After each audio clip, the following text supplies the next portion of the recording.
الحمد لله رب العالمين والعاقبة للمتقين وعلى آله وأصحابه ومن تبعهم بإحسان إلى يوم الدين. أما بعد، سبحانك لا علم لنا إلا ما علمتنا إنك أنت العليم الحكيم. رب اشرح لي صدري ويسر لي أمري واحلل عقدة من لساني يفقهوا قولي. قال الله تعالى في القرآن الكريم: أعوذ بالله من الشيطان الرجيم، بسم الله الرحمن الرحيم. وكلا نقص عليك من أنباء الرسل ما نثبت به فؤادك وجاءك في هذه الحق وموعظة وذكرى للمؤمنين. وقال نبينا عليه الصلاة والسلام لمكة: ما أطيبك من بلدة وأحبك إلي ولولا أن قومك أخرجوني ما سكنت غيرك. رواه الترمذي رحمه الله. اللهم صل على سيدنا محمد وعلى آل سيدنا محمد وبارك وسلم عليه. اللهم صل على سيدنا محمد وعلى آل سيدنا محمد وبارك وسلم عليه.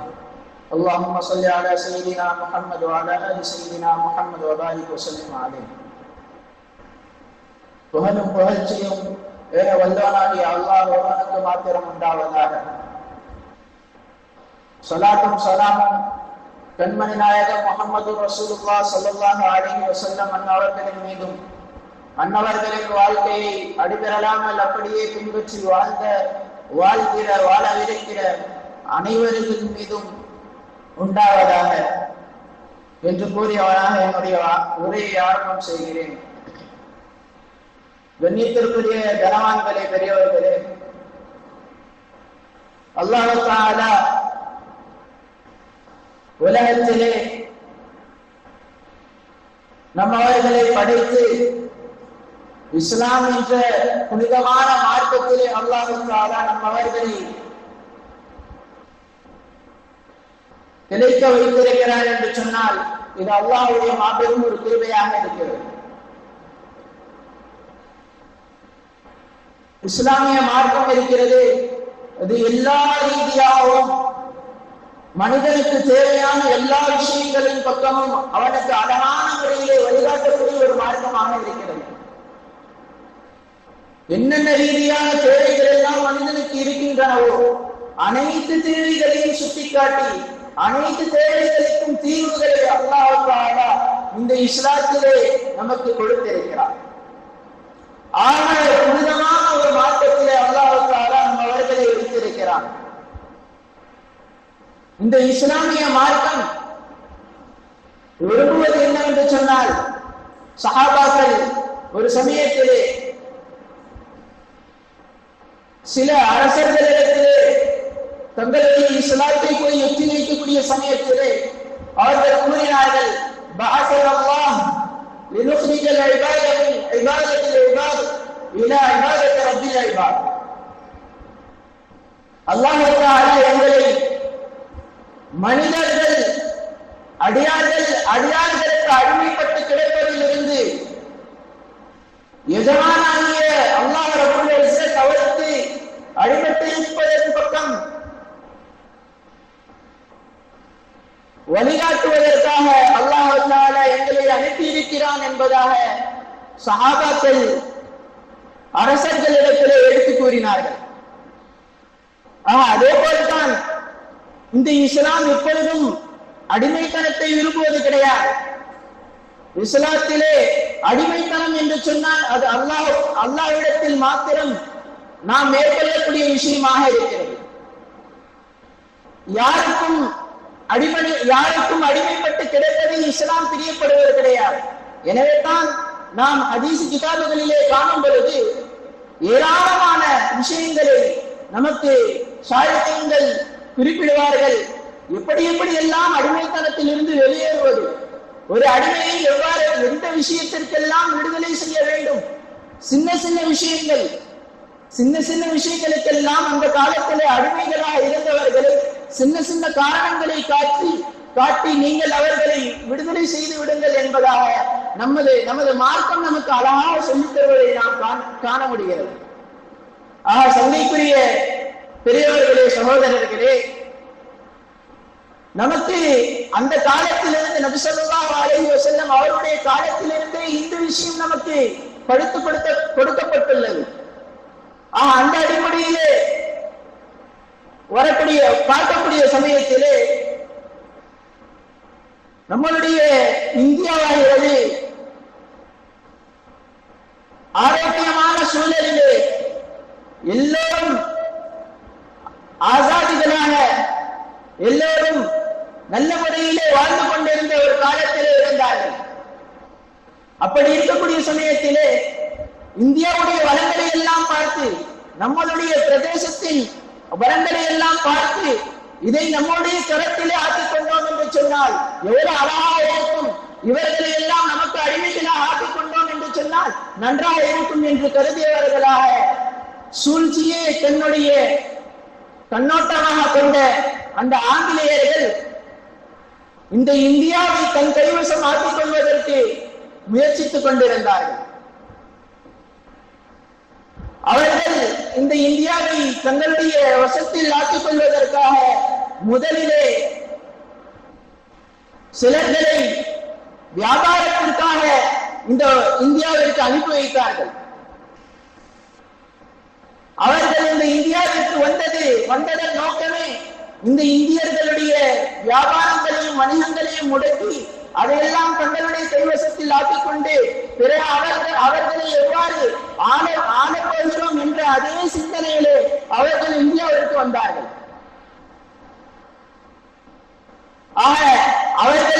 அவர்களுடைய நோக்கத்தை விளங்கிய, அவர்களுடைய நோக்கத்தை சிலர்தான், சொற்பமான சிலர்கள் தான் விளங்கிக் கொண்டார்கள். சொற்பமான சிலர்கள். அதிலே முதலாவதாக நாம் எல்லாம் கேள்விப்பட்டிருக்கக்கூடிய குஞ்சாலி மரைக்காயர் என்று சொல்லக்கூடியவர், அவர்தான் அந்த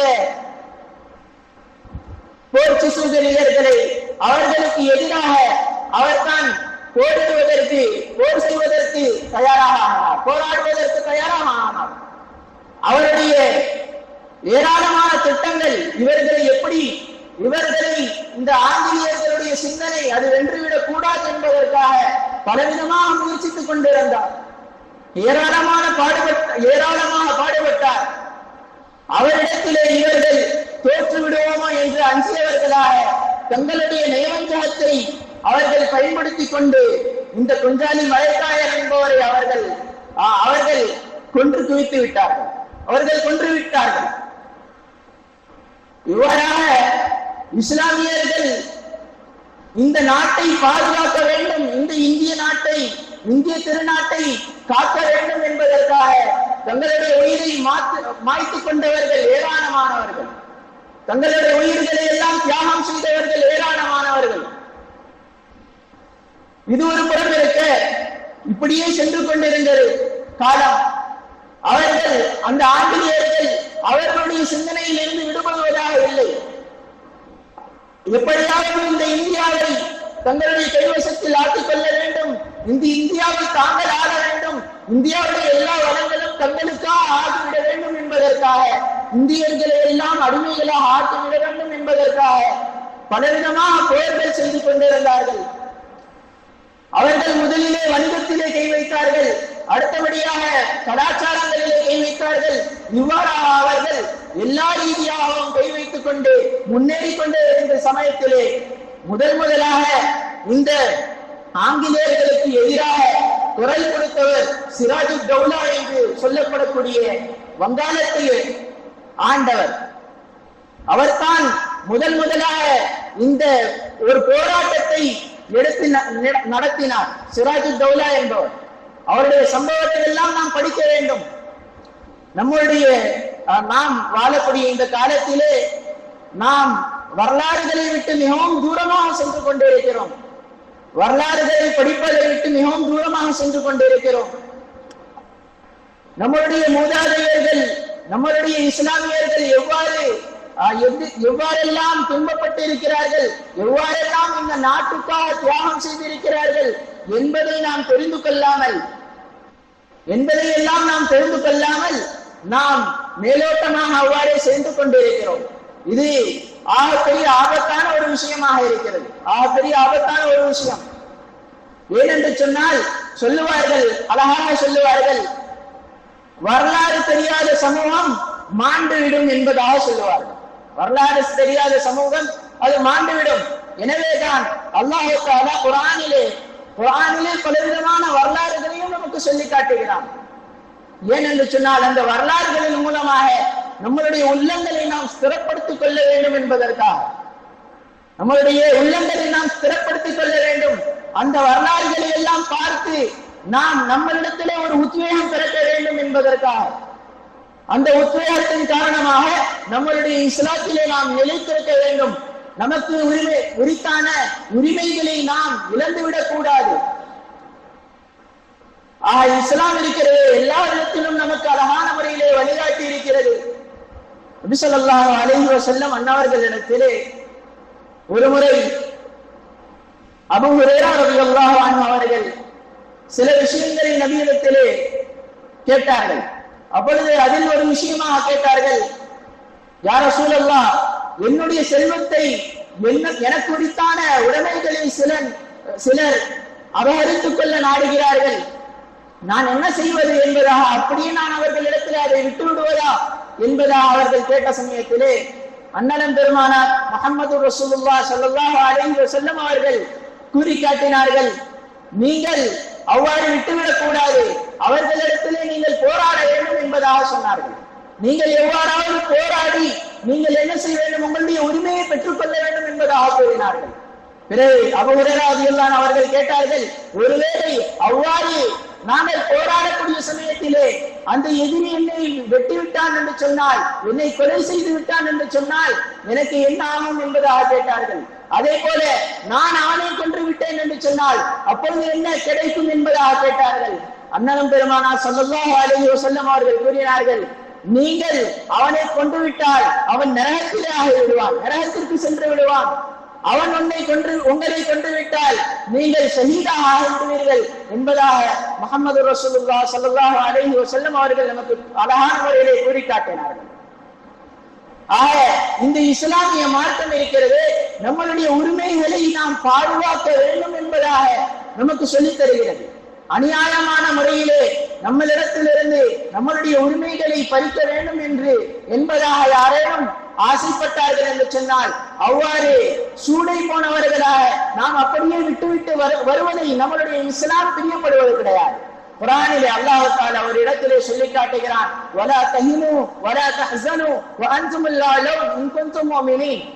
நீங்கள் கோழைகளாக ஆகிவிடாதீர்கள், நீங்கள் கவலை கொண்டவர்களாக ஆகிவிடாதீர்கள், நீங்கள் தான் உயர்ந்தவர்கள். முஸ்லிம்களை பார்த்து அல்லாஹ் சொல்கிறான், நீங்கள் தான் உயர்ந்தவர்கள் இன் குன்தும் முஃமினீன்.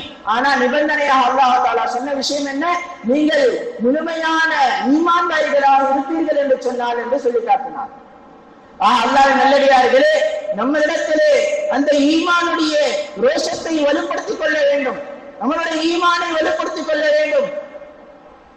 அவ்வாறு நம்முடைய ஈமான் வலுப்பெற்று விட்டது என்று சொன்னால் நாம் நம்மளுடைய எந்த விஷயத்தையும் இழக்கவும் நேரிடாது.